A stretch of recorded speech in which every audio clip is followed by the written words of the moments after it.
نبی صلی اللہ علیہ وسلم نے فرمایا اللہ کا ذکر ایسے کرو لوگ دیوانہ سمجھیں. لوگ کیا سمجھیں؟ دیوانہ. اس کا یہ مطلب نہیں ہے کہ کلیجے پھاڑ پھاڑ کے اور وہ موالی جیسے قوال, جب ان قوالوں کو بولو نا کہ یہ کس طرح اللہ کے نام کی توہین کر رہے ہو, کہہ رہے حدیث میں آتا ہے اللہ کا ذکر ایسے کرو لوگ کیا سمجھیں؟ دیوانہ. یہ مطلب نہیں ہے حدیث کا, کیونکہ حدیث کا مطلب سب سے پہلے صحابہ نے سمجھا, مطلب کثرت سے اللہ کا ذکر کرو. آج محفلوں میں بھی اللہ کا ذکر ختم. نبی صلی اللہ علیہ وسلم نے کیا فرمایا, وہ محفل جس میں اللہ کو یاد نہ کیا جائے قیامت کے دن خسارے کا ذریعہ بنے گی. اس لیے جب بھی کوئی محفل ہونا کہیں نہ کہیں کسی نہ کسی حوالے سے اللہ کا نام لے لینا چاہیے انسان. ہم نے علماء کو دیکھا ہے, اہل اللہ کو دیکھا ہے, کوئی نعمت سامنے آئی نا, جیسے سخت گرمی میں ہمارے ایک استاد سے ان کے سامنے انگور لا کے رکھے ہم نے, پیاس لگ رہی ہو اور لال سرخ انگور آ جائیں ایک دم, دنیا دار آدمی ایک دم پھوڑ دے گا, ایسا ہی ہے نا؟ کیا خیال ہے بھائی؟ ایک دم کھانا شروع کرے گا. ابے لا یار, اللہ والے کیا کرتے ہیں سب سے پہلے اللہ کا شکر, اور وہ روایتی شکر نہیں ہوتا کہ اللہ کا شکر ہے, دل سے لگ رہا ہوتا ہے کہ یہ اس نعمت پہ اللہ کا شکر ادا کر رہے ہیں. اے اللہ تیرا کتنا بڑا فضل ہے, کیسی کیسی نعمتیں تو نے ہمیں کھانے کو عطا فرمائی. گرمی میں جب ٹھنڈا پانی آیا کرے نا, اللہ کو یاد کرے انسان, صرف روایتی نہیں. روایتی کا مطلب بسم اللہ الرحمن الرحیم پڑھ لیا اور آخر میں الحمدللہ کے لیے, یہ بھی ٹھیک ہے, سنت ہے, لیکن یہ تو ایک روایت بن چکی ہے نا, اس میں تو استحضار نہیں ہوتا. اس کے علاوہ بھی زبان سے کہے انسان یار اللہ کی کتنی بڑی نعمت ہے, شدید پیاس میں اس نے ہمیں پانی پلایا.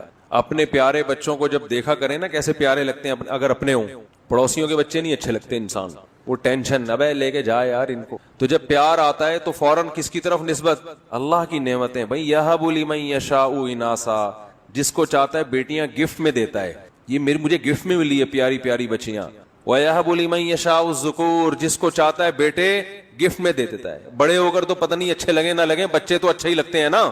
تو جب اپنے بچوں کو پیار کیا کرو, کس کا شکر ادا کرو؟ اے اللہ تیری نعمت, کیسے پیارے لگتے ہیں بھائی. ہمارا تو کلو کلو خون بڑھتا ہے بچوں کو دیکھ کے. صرف ایک فیملی پلاننگ والے ہیں جن کو بچے کو دیکھ کے خون جلتا ہے ان کا کہ یہ کیوں ہو گئے, کیا خیال ہے یہ کیوں ہو گئے. اور مجھے دیکھ کے تو اتنا خون جلتا ہے کہ ایک تو میں ہوں بھی چوتھے نمبر پہ. فیملی پلاننگ والے تو کہتے ہیں 2 کے بعد نہیں ہونے چاہیے نا, تو میں کون سے نمبر پہ ہوں؟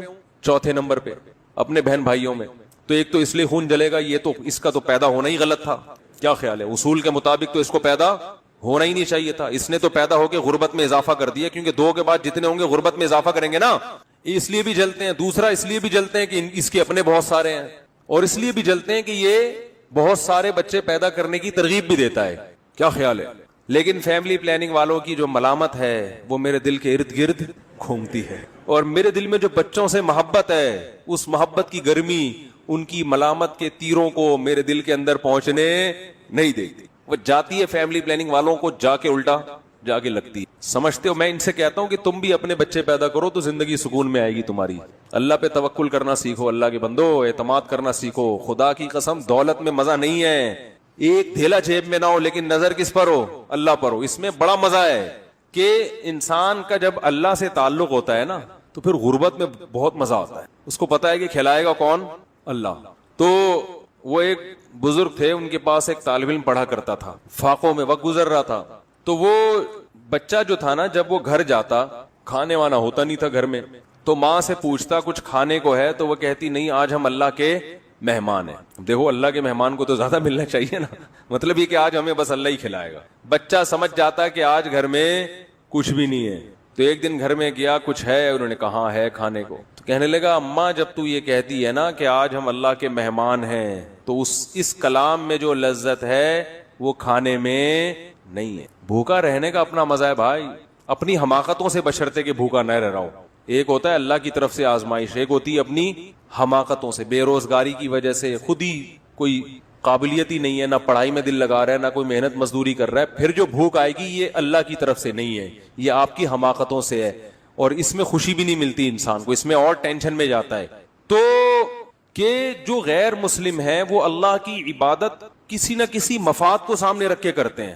وَمِنَ النَّاسِ مَن يَعْبُدُ اللَّهَ عَلَى حَرْفٍ, بہت سے لوگ ایسے ہیں جو اللہ کی عبادت, خدا کی عبادت ایک کنارے پہ کھڑے ہو کر کرتے ہیں. فَإِنْ أَصَابَهُ خَيْرٌ اطْمَأَنَّ بِهِ, اگر فائدہ ہو رہا ہے تو مطمئن, اور اگر آزمائشیں آ رہی ہیں انقلب علی وجہی, فوراً پلٹ جاتے ہیں. آج مسلمانوں میں بھی ایسے لوگ پیدا ہو گئے ہیں. تو اہل اللہ اللہ کی عبادت کرتے ہیں اللہ کو خوش کرنے کے لیے، ثواب کے لیے، بلکہ ثواب سے بھی آگے ان کا مقام پہنچ چکا ہوتا ہے کہ بھئی ثواب نہ بھی ملے پھر بھی کیا کرنی ہے، یہ تو اللہ ہمارا محبوب ہے نا، تو محبوب کے ذکر میں ان کو لذت محسوس ہوتی ہے، محبوب کی یاد میں ان کو لذت محسوس ہوتی ہے۔ تو اہل ایمان کی ایک علامت اللہ نے بیان کی ہے نماز قائم کرنا، کیونکہ عبادت کا سب سے بڑا مظہر نماز ہے، اس لیے نماز کو فوکس کیا۔ مفتی طارق مسعود صاحب کے وہ کیا ہے یار، تھکن سے چور ہو جانا۔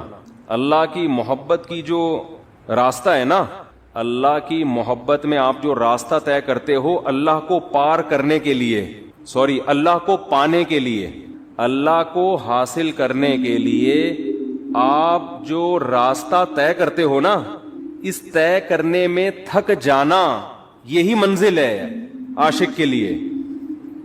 دیکھو آپ جب کسی ہدف پہ چلتے ہو، راستے میں تھک گئے آپ، تو منزل تک پہنچنا مشکل ہو گیا نا، تو وہ آپ کا سفر کیا ہو گیا؟ ضائع۔ لیکن حضرت مفتی تقی عثمانی صاحب رحمہ اللہ نے بڑا پیارا شعر کہا کہ اللہ کی راہ میں اللہ کو پانے کے لیے تھک جانا ہی منزل ہے۔ اللہ یہی چاہتے ہیں کہ تھک جاؤ بس، تم اس تھکاوٹ سے ہی میں ملوں گا۔ کیا کریں، وہ ذوق ہی نہیں ہے۔ ابھی میں کرکٹ کی باتیں شروع کر دوں، ابھی میں عمران خان پہ وہ سیاسی تبصرے شروع کر دوں، شادیوں کی باتیں شروع کر دوں، بہت مزہ آئے گا ایک دم۔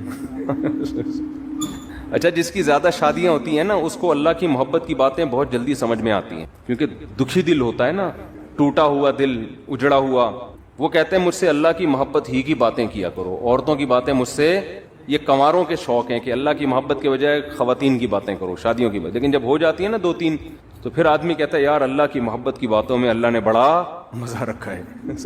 یہ بھی ایک فائدہ ہے۔ تو حضرت یہ شعر پڑھا کرتے تھے بڑے مزے سے کہ یہاں تو عین منزل ہے تھکن سے چور ہو جانا۔ پھر حضرت ایک اور شعر پڑھتے تھے، مجھے تو شاعری کا زیادہ ذوق نہیں ہے تو مجھے پورے شعر یاد نہیں رہے۔ وہ ایک اور شعر پڑھتے تھے، بس ایک بجلی سی پہلے کوندی پھر آگے کی کچھ خبر نہیں ہے، مگر جو پہلو کو دیکھتا ہوں تو دل نہیں ہے جگر نہیں ہے۔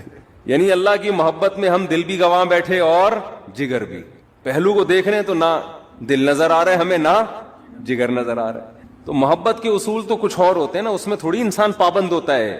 آپ نے اپنی محبوبہ کو ٹائم دیا 10 منٹ کا ملاقات کا، تو ایسا تھوڑی ہوگا آپ اینڈ ٹائم پہ پہنچے، ٹھیک اسٹاپ واچ لگا کے 10 منٹ کی میٹنگ ہوئی، اچھا جی میٹنگ برخاست، ہمارا آپس کی میٹنگ 10 منٹ کی طے ہوئی تھی، چلتے ہیں، آپ اپنا خیال رکھیے گا، مجھے بھی، میرا بھی رکشا کھڑا ہوا انتظار کر رہا ہے۔ ایسے ہوتا ہے؟ وہاں تو ٹائم ویسٹنگ ہی کیا ہے، مطلوب ہے، وقت کا ضائع کرنا ہی عاشق کے لیے کہ بھائی ٹائم ویسٹ کرو، ہم آئے اس لیے ہیں۔ ہاں کوئی بزنس کی میٹنگ ہو رہی ہے یا کوئی اور کوئی کسی کو، اس میں آدمی ٹائم دیکھتا ہے، بھائی 10 منٹ 15 منٹ ہو گئے بس، اب جاؤ یار، اپنا دماغ کیوں کھا رہے ہو ہمارا۔ وہ بار بار میں واقعہ سناتا ہوں نا حضرت موسیٰ علیہ السلام والا، موسیٰ علیہ السلام کی جب اللہ سے کلام ہوا، اس واقعے سے میں ایک سبق دلاؤں گا آپ کو۔ بہت سے لوگ کہتے ہیں ہم جب ذکر کرتے ہیں تو ذکر میں مزہ نہیں آتا، حدیث میں آتا ہے نا 100 دفعہ صبح لا الہ الا اللہ وحدہ لا شریک لہ لہ الملک ولہ الحمد یحیی و یمیت وہو حی لا یموت۔ کیسا مزیدار کلمہ ہے، کیسا مزیدار کلمہ۔ چائے بڑی خاندانی چیز ہے یار، آپ کو ایک بات بتاؤں، جب آدمی 24 گھنٹے چائے نہ پیے نا، پھر چائے پی کے بیان کرے تو عجیب ہی لطف آتا ہے اس میں۔ میں نے کافی دیر بعد اب چائے پی ہے نا، اور کڑک دودھ پتی، تو میری کھوپڑی ایک دم ایکٹیو ہو گئی ہے آج۔ تو سوچو سٹے میں کیا ہوگا، ہم خام ہمیں چرسیوں کو برا بھلا کہتے ہیں، ہیروئنچیوں کو بھلا بھلا کہتے ہیں۔ تو میں نے اکثر دیکھا جب میرا دماغ تھکا ہوا ہوتا ہے بیان نہیں ہوتا، دماغ فریش ہوتا ہے تو اس کے اثرات بیان میں بھی آ رہے ہوتے ہیں، دماغ چلتا ہے۔ تو میں ابھی نا کڑک سی دودھ پتی نہیں پینی چاہیے، عادت خراب کر دی نا ہم نے۔ تو کیا کہہ رہا تھا یار میں، حضرت موسیٰ علیہ السلام کے واقعے سے میں ایک سبق دلاؤں گا۔ بہت سے لوگوں کو اشکال ہوتا ہے کہ یہ جو ذکر اللہ ہے نا، معاذ اللہ یہ ٹائم ویسٹنگ ہے، نہ ہم کوئی ترقی کر رہے ہیں اس میں، نہ ہم انسانیت کی خدمت کر رہے ہیں۔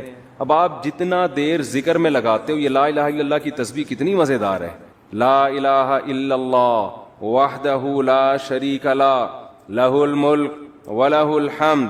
بعض روایات میں یحیی و یمیت بھی ہے، بعض میں اس کے بغیر بھی ہے، یحیی و یمیت وہو حی لا یموت وہو علی کل شیء قدیر۔ یہ حدیث میں آتا ہے جس نے 100 دفعہ صبح پڑھا تو کوئی شخص اس سے زیادہ نیکیاں اپنے اعمال میں جمع نہیں کر سکتا سوائے اس شخص کے جو 100 سے زیادہ دفعہ پڑھ لے. اب یہ جو ہمارا پڑھا لکھا طبقہ ہے نا, وہ کہتا ہے یار یہ ٹائم ویسٹنگ ہے. یہ کیا ہے بھائی, اتنی دیر میں کسی غریب کو کھانا کھلا دو. کیا خیال ہے؟ آپ نے دیکھا ہوگا نا, کچھ لوگ مسجد میں بیٹھے ہوتے ہیں, لا الہ الا اللہ لا الہ الا اللہ ذکر کر رہے ہوتے ہیں. یہ جو ہمارا لبرل طبقہ ان کو بے وقوف سمجھتا ہے کہ یار اتنی دیر میں بزنس کر لیتے, اتنی دیر میں کچھ اور کر لیتے, کچھ ہی غریب کو کھانا کھلا دیتے, یہ کر لیتے وہ کر لیتے. اس کی اپنی فضیلت ہے, اس کی فضیلت کا انکار نہیں ہے, اس کی اپنی فضیلت ہے.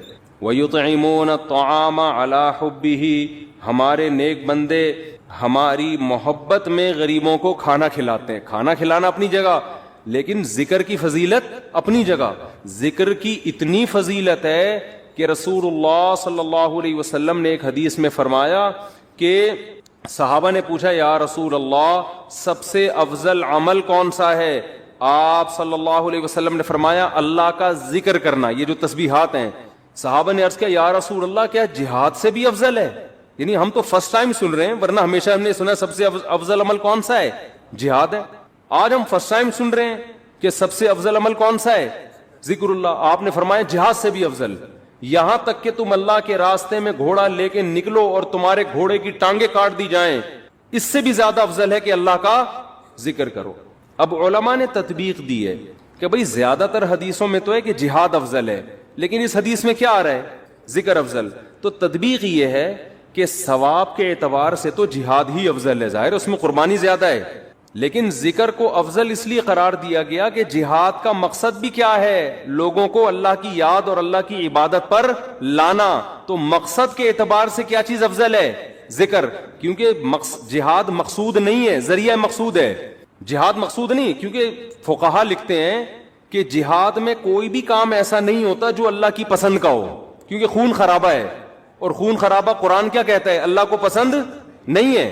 چاہے کافر کا خون بہے, چاہے مسلمانوں کا بہے, اللہ خون خرابے کو پسند نہیں کرتے. لیکن اس لیے خون خرابہ پسند کیا جا رہا ہے کہ اگر یہ نہیں ہوگا تو تمہارا خون خرابہ ہو جائے گا, پھر صحیح ہے نا, کفر غالب آ جائے گا اور فساد زنا پھیلا دے گا, دنیا میں برائی پھیلا دے گا. اس کی مثال ایسے, آپ کی باڈی میں کوئی کانٹ چھانٹ کرے, اچھا کام ہے, لیکن جب پھوڑا نکل آتا ہے تو وہ پھیل نہ جائے, کینسر نہ بن جائے, تو بالآخر اس کو آپریٹ کر کے نکالنا پڑتا ہے. گردہ نکال دیتے ہیں ڈاکٹر. اب کسی کا گردہ نکال دینا, اس کی کمر کا آپریشن کر کے, یہ کوئی بذات خود اچھا کام ہے؟ برا کام ہے. لیکن بھائی وہ مجبوراً اس لیے کرنا پڑ رہا ہے کہ یہ گردے میں کینسر کی رسولی بن گئی ہے, یہ نہیں کاٹا تو دوسرا بھی خراب ہو جائے گا. تو جہاد کا تمام فقہا بیان کرتے ہیں بذات خود یہ فساد ہے, زمین میں ایک فساد ہے, لیکن اس کو پسند اس لیے کیا گیا ہے کہ یہ نہیں ہوگا تو اس سے بڑا فساد ہوگا. ورنہ اللہ زمین میں فساد کو پسند نہیں کرتے, خون خرابے کو پسند نہیں کرتے, چاہے وہ کافر ہی کا خون خرابہ ہو. یہی تو وجہ ہے کہ جب اللہ نے فرشتوں کو بتایا کہ میں ایک مخلوق پیدا کرنا چاہ رہا ہوں آدم, تو فرشتوں نے کیا کہا؟ یسفک الدماء, یہ زمین میں خون بہائے گا. فرشتے جانتے تھے کہ خون بہانا اللہ کو پسند نہیں ہے, ورنہ فرشتے یہ اعتراض تھوڑی کرتے, بلکہ فرشتے یہ بتاتے کہ اللہ یہ جہاد کرے گا, خون بہائے گا. دو اور ایسے آدم ہونے چاہیے. کیا خیال ہے؟ فرشتوں نے کہا وَيَسْفِكُ الدِّمَاء, یہ بم بنائے گا, ایک دوسرے کو مارے گا, میزائل بنا کے مارے گا, ابھی نندن کو چائے پلا کے واپس بھیجے گا, یہ بڑی تباہیاں پھیلائے گا دنیا میں. تو اللہ میاں نے اس کا فرشتوں کا جواب نہیں دیا کہ اچھا ہے نا خون بہائے گا تو صحیح ہے نا, نہ یہ نہیں کہا.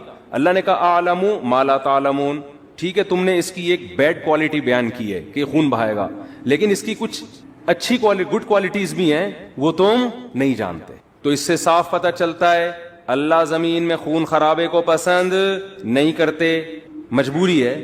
تو اس لیے نبی نے ذکر کو افضل قرار دیا کہ جہاد سے مقصد کیا ہے؟ اللہ کا نظام اور اللہ کی محبت لوگوں کے دلوں میں آئے, لوگ اللہ کو یاد کریں. تو مقصد کے اعتبار سے ذکر کی فضیلت ہے جہاد پر, ثواب کے اعتبار سے کس کی فضیلت ہے؟ جہاد کی فضیلت ہے. ظاہر ہے وہ ذکر کرنے والے کا کیا جا رہا ہے, لیکن جہاد میں تو آپ کے خون بہتا ہے, آپ کا بہت بڑی قربانی دینی پڑتی ہے. تو اب میں عرض کر رہا تھا کہ ہمارا جو لبرل طبقہ ہے نا, جو خوش قسم کے لوگ ہوتے ہیں, جو بڑے آج کل براڈ مائنڈڈ بنے پھرتے ہیں, اسلام کے فلسفیانہ انداز سے آپ ان سے بڑی لمبی چوڑی تقریریں کروا لیں, لیکن اللہ کا ذکر نہیں کرتے. اور نہ کرنا تو چلو اتنا بڑا جرم نہیں ہے, جو ذکر کر رہا ہو اس کو کیا سمجھتے ہیں؟